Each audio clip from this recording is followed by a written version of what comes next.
മെച്ചപ്പെട്ട കണക്ടിവിറ്റിക്കായി തൃപ്പൂണിത്തുറ മുതൽ മൂവാറ്റുപുഴ വരെ മെട്രോ നീട്ടണമെന്ന് ആം ആദ്മി പാർട്ടി മൂവാറ്റുപുഴ മണ്ഡലം കമ്മിറ്റി. മൂവാറ്റുപുഴ നിവാസികൾ കൂടാതെ കോതമംഗലം, തൊടുപുഴ എന്നിവിടങ്ങളിൽ നേരിടുന്ന ദീർഘകാല യാത്രാ വെല്ലുവിളികൾ പരിഹരിക്കണമെന്ന് ആവശ്യപ്പെട്ടുകൊണ്ട് Kochi metro rail limited managing director Loknath ബെഹ്റയ്ക്ക് മെമ്മോറാണ്ടം സമർപ്പിച്ചു. മൂവാറ്റുപുഴയിലെയും ഇടുക്കി ജില്ലയിലെയും ഗതാഗത അടിസ്ഥാന സൗകര്യങ്ങൾ മെച്ചപ്പെടുത്തുന്നതിനുള്ള സുപ്രധാന നീക്കത്തിൽ തൃപ്പൂണിത്തുറ മുതൽ മൂവാറ്റുപുഴ വരെ നിലവിലുള്ള മെട്രോ ലൈൻ നീട്ടണമെന്ന് ആവശ്യപ്പെട്ട് ആം ആദ്മി പാർട്ടിയുടെ നിയോജക മണ്ഡലം കമ്മിറ്റി മെമ്മോറാണ്ടം സമർപ്പിച്ചു. മൂവാറ്റുപുഴ നിവാസികൾ കൂടാതെ കോതമംഗലം, തൊടുപുഴ എന്നിവിടങ്ങളിൽ നേരിടുന്ന ദീർഘകാല യാത്രാ വെല്ലുവിളികൾ പരിഹരിക്കാനാണ് നിർദ്ദേശം ലക്ഷ്യമിടുന്നത്. തൃപ്പൂണിത്തുറ മുതൽ മൂവാറ്റുപുഴ വരെ മെട്രോ ലൈൻ നീട്ടാനുള്ള നിർദ്ദേശം ഈ പ്രദേശത്തെ യാത്രാക്ലേശം പരിഹരിക്കുന്നതിനും കണക്ടിവിറ്റി വർദ്ധിപ്പിക്കുന്നതിനും തന്ത്രപരമായ പരിഹാരമാകുമെന്ന് KMRL MD ലോക്നാഥ് ബെഹ്റയെ ബോധ്യപ്പെടുത്തി. മെട്രോയുടെ വിപുലീകരണം ഗതാഗത വെല്ലുവിളികൾക്കുള്ള പ്രായോഗിക പരിഹാരമായി മാത്രമല്ല, കൂടുതൽ ബന്ധിപ്പിച്ചതും ആക്സസ് ചെയ്യാവുന്നതുമായ കേരളത്തിന്റെ പുരോഗമനപരമായ ചുവടുവെപ്പായി കണക്കാക്കപ്പെടുന്ന ആവശ്യം അനുഭാവപൂർവ്വം പരിഗണിക്കാമെന്നും മുഖ്യമന്ത്രിയായും സംസാരിക്കാമെന്നും metro managing director Loknath Behera അറിയിച്ചു.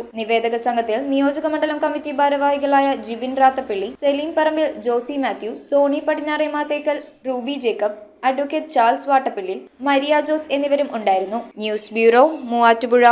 വർഷത്തിലൊരിക്കൽ മാത്രം നടക്കുന്ന ഭസ്മാഭിഷേകം ഇതിന്റെ ഭാഗമായി നടക്കുന്നു. വഴിപാടുകൾ മുൻകൂട്ടി ബുക്ക് ചെയ്യുവാൻ 9656105158 എന്ന നമ്പറിൽ ബന്ധപ്പെടുക.